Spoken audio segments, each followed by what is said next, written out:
کہ جو اطاعت کرے گا اللہ اور رسول کی تو وہ تو ان لوگوں کے ساتھ ہوگا جن پر اللہ نے انعام فرمایا، نبیوں اور صدیقوں اور شہیدوں اور صالحین کے ساتھ، اور کتنے اچھے یہ رفیق ہیں۔ اللہ ہم سب کو قیامت کے دن اپنے نبی کا اور صحابہ کا اور ازواج مطہرات کا دیدار اور ان کا ساتھ نصیب فرمائے۔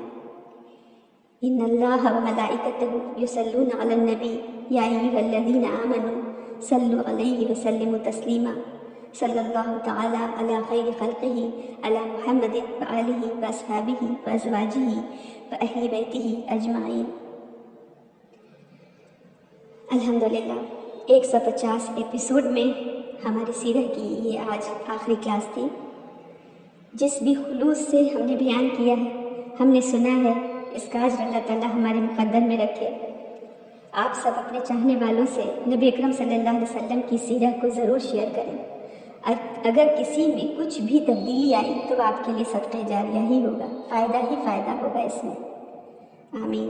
السلام علیکم ورحمۃ اللہ وبرکاتہ۔